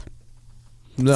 So he told me the story about how like Lamborghini does a limited run on these tires every It's once in a not while. true anymore. It's not true. No, I'm sorry.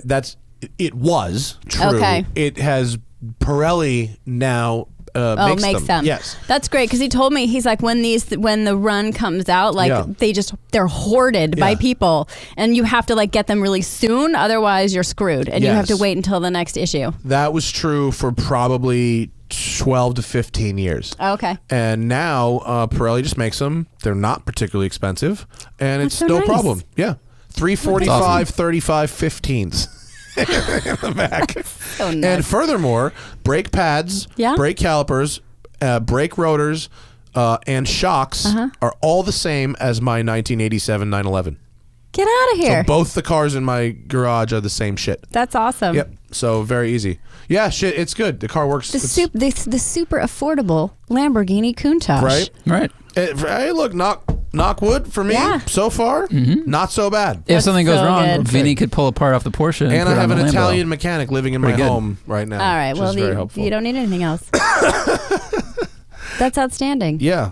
So that's cool. What else have you driven since in your career that's really stood out as exceptional?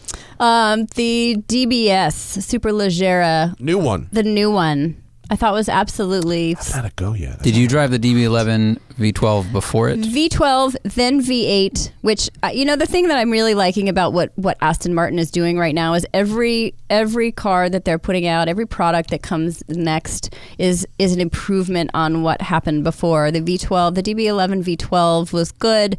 The V8 was... That's very generous. But it was better. But then the V8 was so much better. Yes. And they got a new chassis guy from Lotus those, and he went and fixed it. He's awesome. DB11 V12 was no brainer. But just scary in high-speed corners. Yeah. It was not unlike the Mangusta. Not like Mangusta, but if you're driving a Mangusta over 80, you are brave. I was doing like 95 in a very gentle left-hand sweeper, close course Nevada, and the front and back were just like waving, gyrating a circle. Like, what the fuck is happening? This is like a GT car. It's very weird. So I drove the V12 down to. I was doing some practice, some testing for the Rebel Rally that I did in 2017, and we were doing some navigation training down in Glamis, and so I was like, okay, well, I need to get down there. So I had the DB11 was my press car at the time, so I drove this. That's great. I drove this thing to Glamis, and there's this one stretch that's just past. That's just past the Salton Sea, and it's just there's no one there, and it's just that straight road that just goes for days. And so I was like, all right, I'm really gonna open this thing up and just see like how fast I can go. And I think I got up to like 145, and I was like, I'm super scared right now, and I need to slow down. That's like a pretty idealized way to experience a DB11. Yeah. I mean, like, here's 6 hours of dead straight road that ends at a desert. You know what I mean? Yeah. It's about as good as it's gonna get for that car. Yes, and it was. I could definitely tell there were things that were unsorted on it. Let's call it that. You're very good. That's right. But she works for a real company. She works for advertising. That's true. That's fair. I'm accountable. Yeah. But everything that they've done since then, I think they've learned from their mistakes. They've improved things, and the DBS is really nice. Does it feel like a completely different car? Yeah, it does. I mean, the rear suspension is better. It's like, I don't want to be too. No, I mean it's honestly it's like as close. I think it's as close as that setup is going to become. The new van, because I drove the new Vantage after that, and that handled great. The Vantage is great. That handled very good. What's cool about the Vantage is it's really good at high speed. Yeah. Except it's really bad at low speed. It's got the grabbiest brakes ever. Yeah. And then really aggressive idle creep, like a Hellcat. Jeez. It's tough in traffic. Well, that's because it has so much power, Matthew. It's just trying to go. It just wants to run. Yes. Can you please come over and teach me how to brake bread? Yeah. This is so fucking good. It's super easy. I will eat more bread also. Yeah. Please. Yeah. What we're going to do is the best thing I had in Tuscany. Thank you. Yeah. All the shit we had, and everything was amazing. The best thing was basic pizza dough. Yeah. Cut into little strips like about the size of this. Yeah. Fried in a very hot sunflower oil, and then tossed in the really good olive oil and salt. And when they fry, they puff up kind of like pillows. Ooh. And then you just grab a nice piece of prosciutto and just shove it in the pillow and pop it in your mouth. Damn. And it was glorious. Yeah, that sounds good. But if you come over and bake bread for me, and I'll bake you that. Yeah. This is amazing, though. Excellent. Yes. Wait, what is the Rebel Rally? Okay, so the Rebel Rally is it's a 10-day event. 7 of those days are competition. 1 of those 10 days is sort of day 0, so it's sort of like a trial day, but it's not scored for points. It's an off-road rally that you are not allowed to use any GPS for. So it is a map and compass navigation rally. A local version of the Gazelle Rally that happens? Like it's an all-women's rally and similar? My understanding of, I've never done the Gazelles, but I think the Gazelles is a little bit different. Okay. This one is really about going and collecting checkpoints, and you use a map and a compass to navigate. Very cool. They take your cell phone away for 7 days. You have an emergency beacon, right? You have a sat phone. Yeah, you have a sat phone, which I definitely used because, it's a big story, but I can tell you the story. So it's it's all off road. It starts up in Lake Tahoe, and it sort of cuts, down the sort of the side of Nevada, and then cuts in through California, and you're basically just going the backside, so it passes through Tuolumne, and then you go through the old gold mine areas and through Dumont Dunes, and so Dumont Dunes are cool, yeah. Yes, I have a really shitty story about Dumont Dunes. So I'll say this: I didn't know. Like, my guy asked me to do this for the drive, and he didn't really know like what it was. And I'm like, dude, it's like 10 fucking days. Like, you better pay me a lot of money to do this. Yeah. And I started talking to Emily Miller, who is the woman who runs it. Emily Miller is like this world famous like off-road racing who used to drive for Rod Hall, and like, I mean, she's really, amazing in her own right. And she really wanted there to be a rally in the US, and it just happens to be that this rally is for women.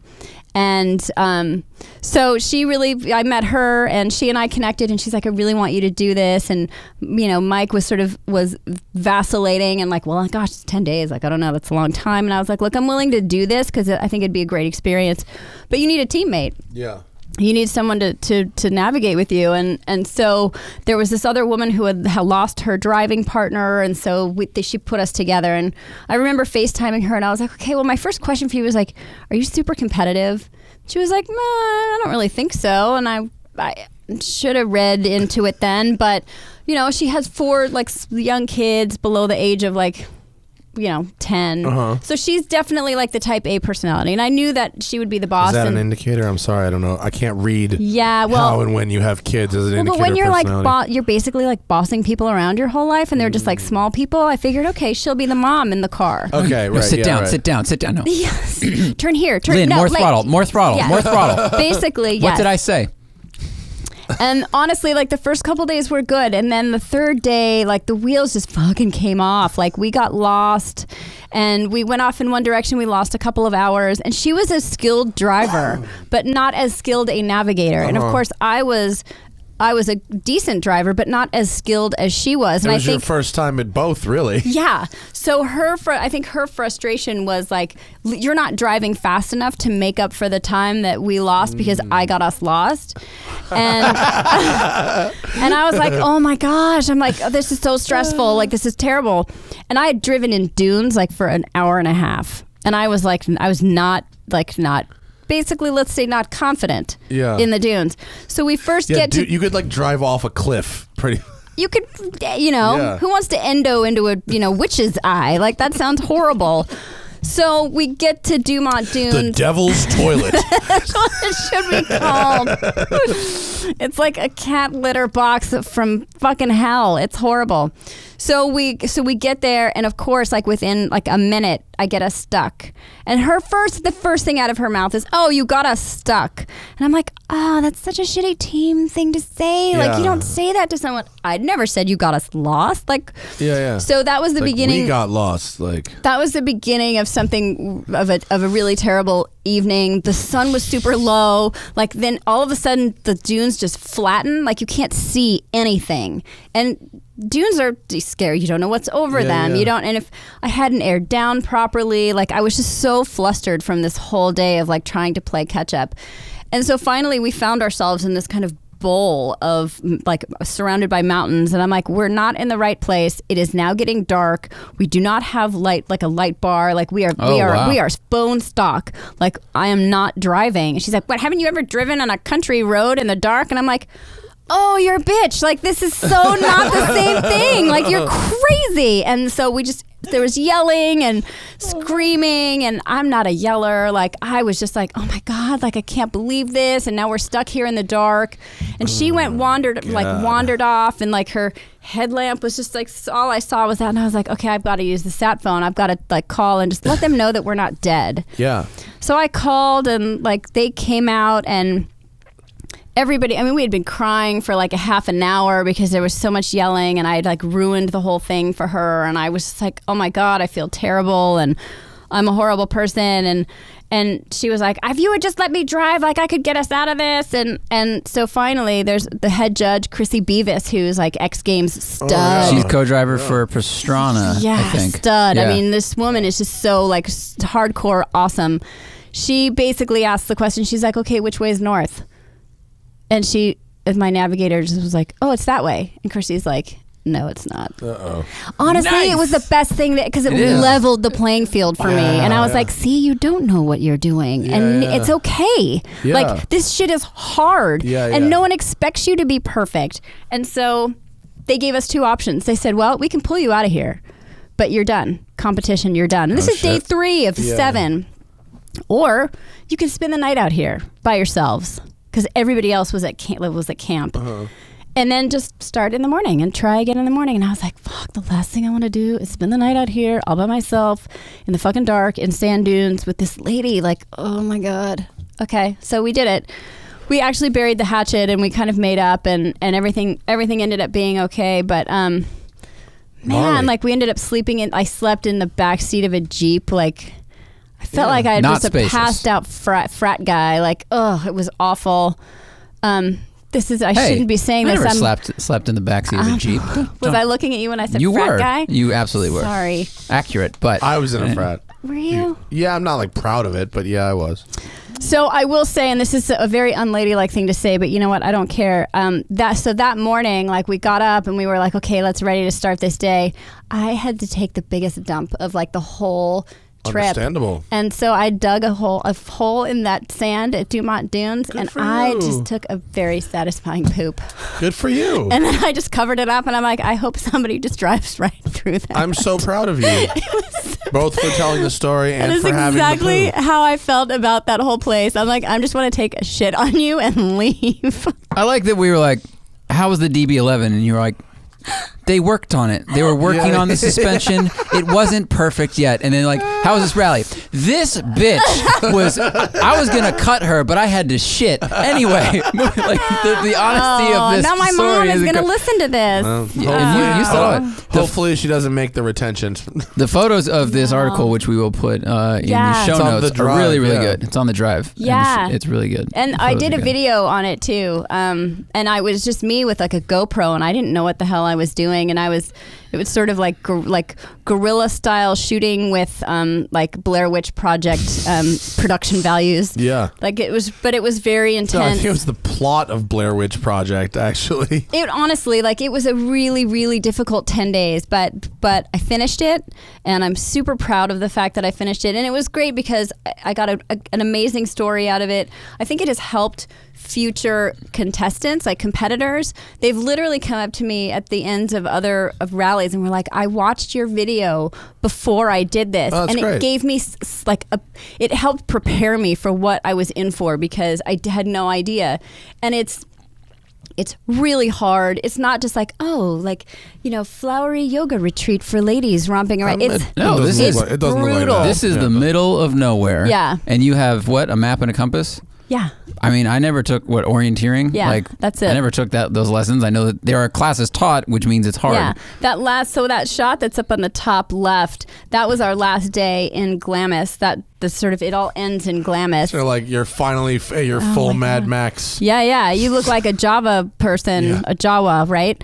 And there were 50-mile-an-hour gusts in Glamis. I mean, That's it was a white lot. out, and you're just like, oh my God, like I have to drive through this. Yeah, that sucks. That's very beautiful, You though. lose the paint But on the car. it was. That looks like Dumont Dunes, actually. That was Dumont Dunes. It was a very cathartic experience. It taught you a lot about yourself, and not just as a driver, but just like how you react to things. That kind of knee-jerk reaction. If you took the time to really pay attention, it really educated you on like you. So it was a really cool event. It's a rad event. Yeah, Really cool it's event. really awesome. Yeah. And Emmy Hall, you guys know Emmy Hall, I know, right? Yeah, I was out with her in Bonneville. We were doing the 200-mile-an-hour Jetta. It's so awesome. So Emmy and her navigator Rebecca Donaghy, they won. They tied for first last year, and so this year they get to come back. They've competed in it all 3 years. This is their 4th year. They're coming back, and I think it's official, but they're doing it in. That's awesome. No way. That's fucking great. Right? I love it. Yeah. I hope I'm not just Are like. they modifying it? No. Good They for might them. be putting skids on it. Maybe. Skids and tires, probably. Skids and tires. But yeah, Cool. I think it's going to be kick ass. That's fantastic. Like, I hope I didn't just blow the thing. That's Anyway. okay. Nobody listens to this show anyway. Cool. Shh. Don't say anything, When is you that guys. supposed to come out? That happens at the end of October. No, when is that news supposed to come out? Oh, I don't know. Well, I mean, today. I knew about it, but so yeah, I don't know if that's private, but hey, we'll see. Let's That's see. fucking It's cool. That's good. it's not really like I good just event. gave up the ending of Game of Hey, Thrones. don't blow it up if you're listening to this show. That's right. Don't tell Shh, anybody be quiet. if you're listening there. Hopefully, I don't get in trouble. Before we get out of here, Yeah. because we don't have any audience questions. Okay. I got one question. Someone on Reddit earlier was talking about Okay. women in automotive journalism and or the lack thereof. Yeah. And I think there's more than people think. Yeah. I see them on press launches. Yeah. But it's definitely more men than women, obviously. Yes. So what is your take on let's just say the direction that it is headed, if not the current state of women in automotive journalism? I definitely see it opening up. I definitely see outlets trying to make an effort to bring women on. I know that when I was interviewing for my job at Kelley Blue Book, they were adamant that it was a woman. It wasn't we'll just see who we get. It was, no, we're bringing a woman in. And so I think that's really good. I think that's an improvement. This is a really tough business for a woman to be in. I've been in mostly, male-dominated businesses most of my career, and this one's particularly tough. I mean, you really have to have a pretty thick skin, and there's kind of a lot of double speak. Like, people will say to your face, like, "Oh yeah, that's yes, we're pro women," and then like you kind of hear them saying things like, off the cuff that you're like, wait a second, like that's just sort of like flies in the face of everything that you just said. But it's something really crazy happened to me were you at the Porsche Experience Center? No, sorry, it was at the Peterson, but it was the opening of the Porsche Effect. Porsche Oh exhibit yeah, thing. when they sold the gold thing. Yeah. For like $3 million or whatever it was. So that was the opening of that exhibit. Yeah. And it was a great event. That exhibit was gorgeous. It was amazing.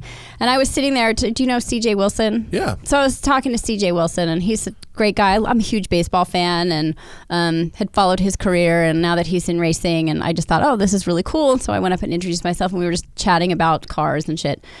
And this dude who I knew, he's not in the business, but sort of peripherally in the business, walked past me while I'm talking to him, and he grabbed my ass. Really? Really? Yeah. That fucking happens still? It still happens. I can't believe it still happens. I can't believe, I really cannot. It's I still- believe yeah. you, because this is the second time I've heard about it in like 2 months from, but Well, and CJ saw it, and he was like, dude, did that guy really just grab your butt? Like, did that just happen?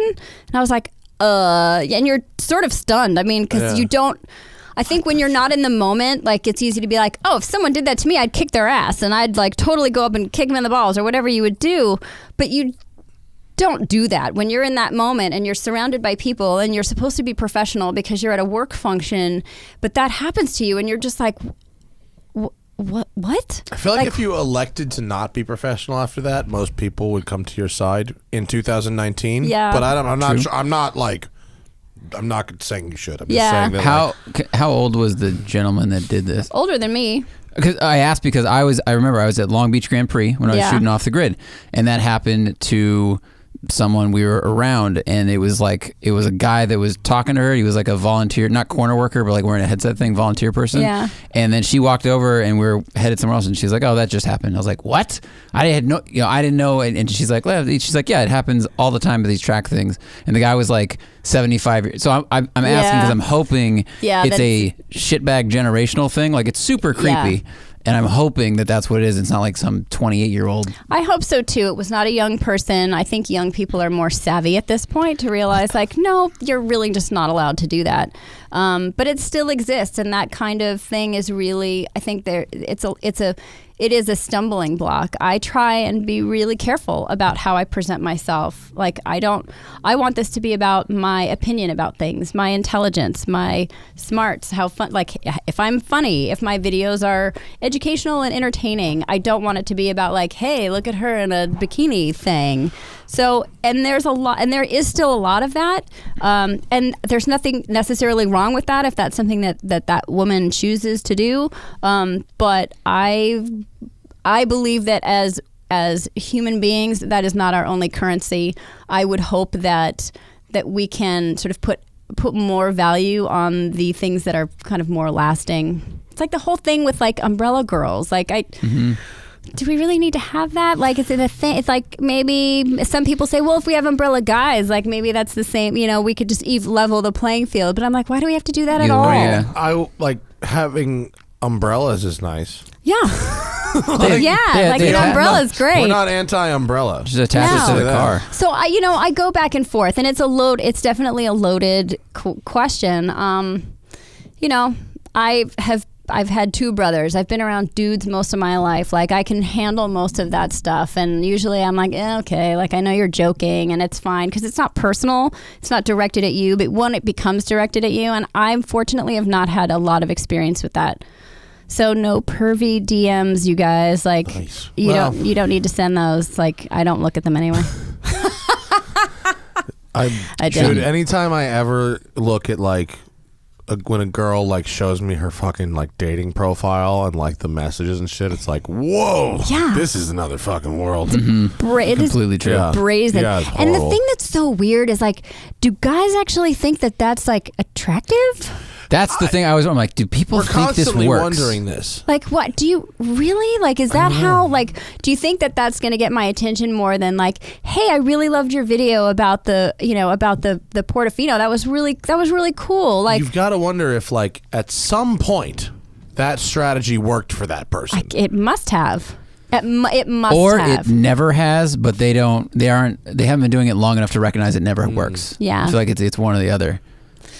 It's amazing. I do think that men are in a difficult situation now too, because it's like, well, what's okay? What's not okay? Can I say you look pretty in that dress, or is that too forward? Like, what if I open the door for you? Are you going to be offended and think that you can't open the door for yourself? Like, I totally feel for men as well. I don't think it's a pretty isn't it? It's like a pretty obvious line where you're being a shitbag.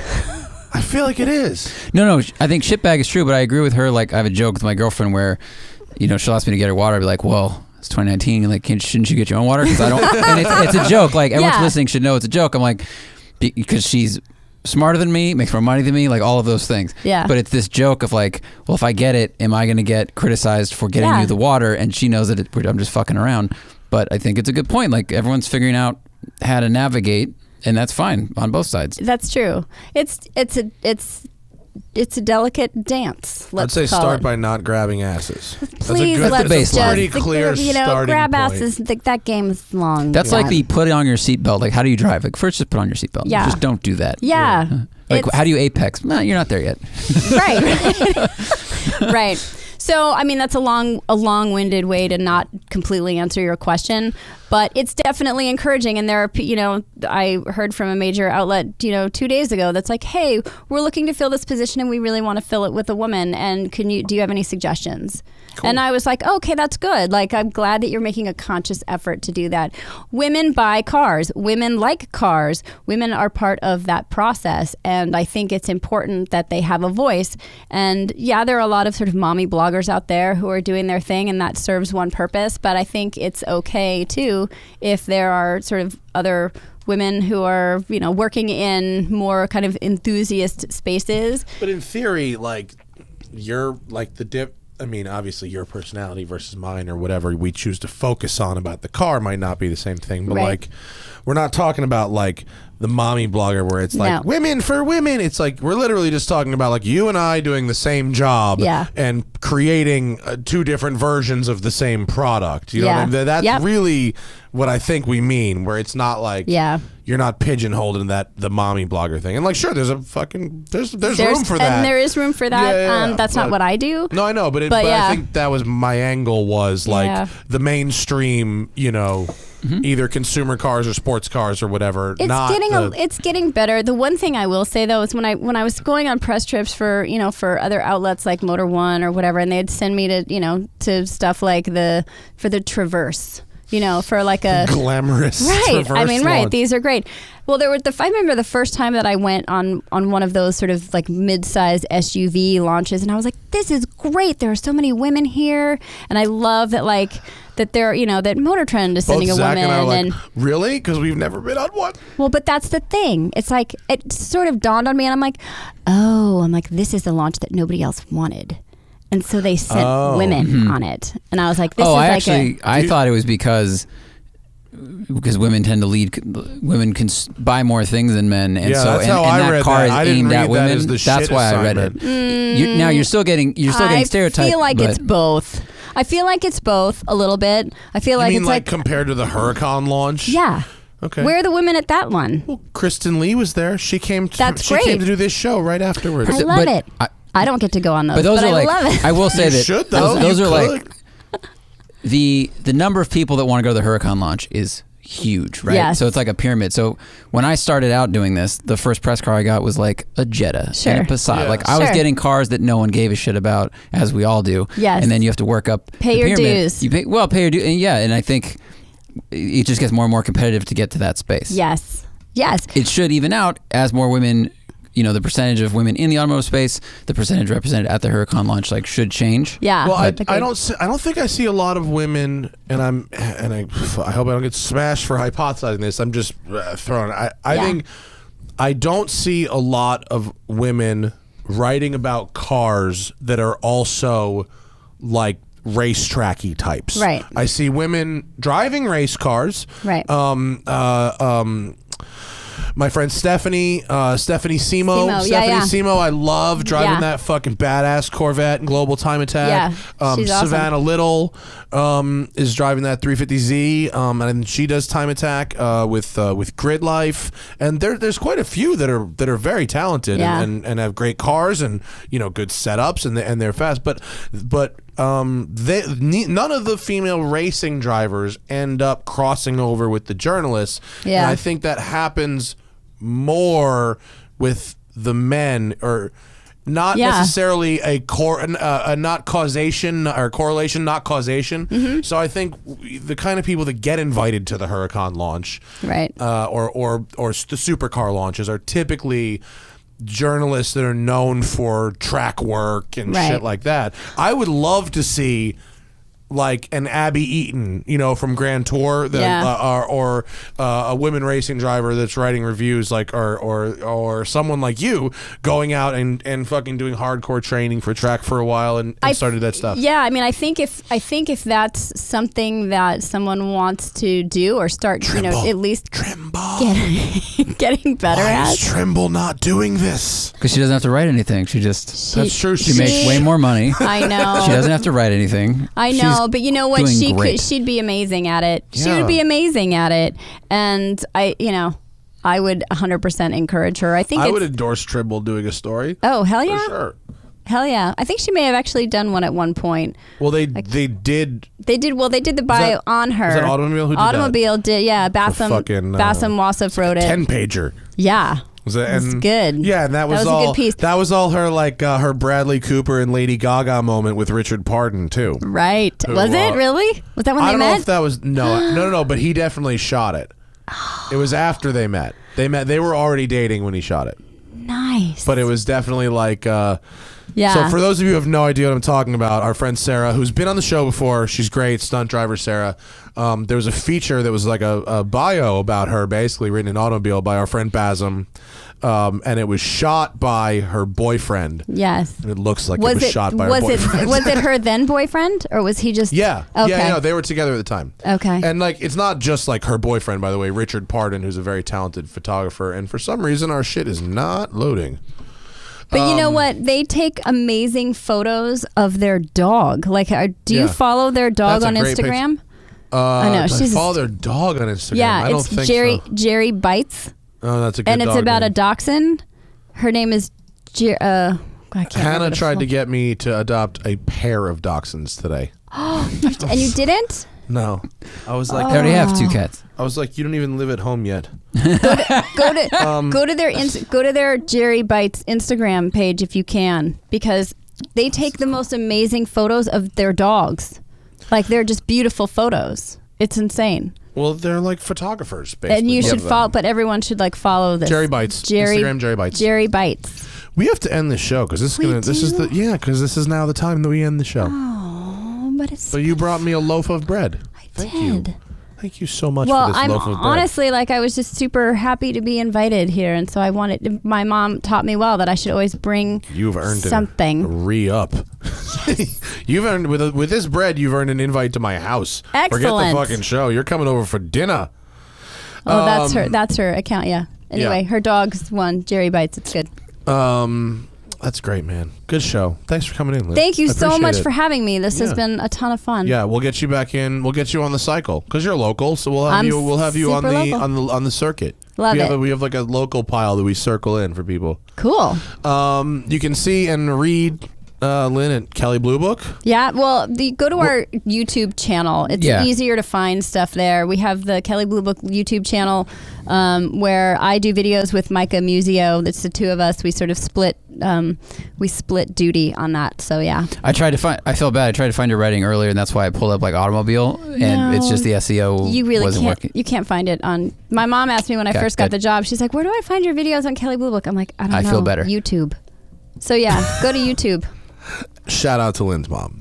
Hi, Lyn's mom. I hope you're enjoying Hawaii. Yeah, baby. Hannah and I's first vacation was to that row of hotels next to that town. Yeah. We went to the world's second longest lazy river because Hannah loves lazy river. That's awesome. And when we got there, it was under renovation. Oh, man. Vacation over. Yeah. No, that's how we ended up in Kihei. That's awesome. Because we were like, this lazy river doesn't exist. Let's go see what else is on this island. Yeah, that's good. Relaxing. Thanks for coming down. Thank you for the bread. You bet. And congratulations to you and Hannah, by the way. Thanks. Do you do the social media? I do. I'm on the gram. It's Lyn, Lyn, and then 2 underscores, Woodward. Double underscore. See, look, I'm smoking tire. Oh, I didn't even get to talk about my trip to Normandy, man. I just was there for you were just in Normandy. 75th anniversary of D-Day with Aaron Robinson from Haggerty. Oh. Did he bring his ambulance? Did he return his ambulance to Normandy? No, well, he sold that here, but he bought another one in England just for this trip. What was it like to go to Normandy with Aaron Robinson? Honestly, it was so good, but it was like a one of those like immersion courses in war history. Yeah, it's a podcast that can carry things for you. It was so amazing, and I mean, all these people they like dressed up in period costumes. That's and which side?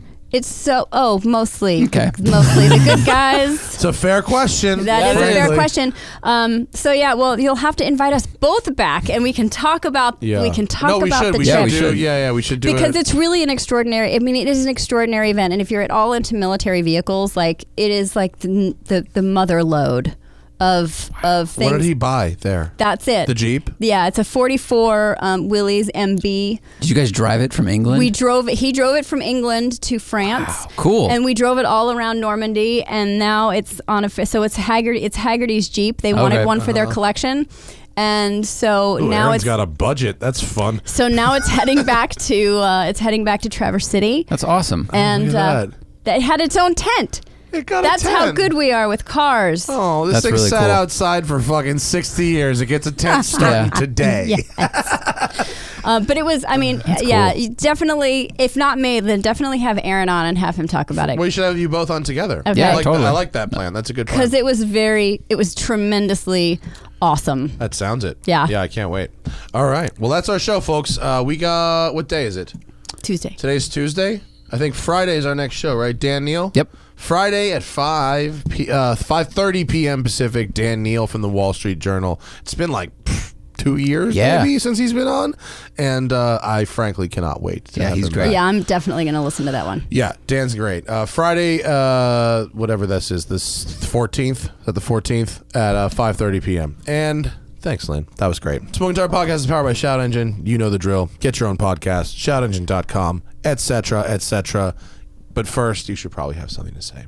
All right, kids. Good night.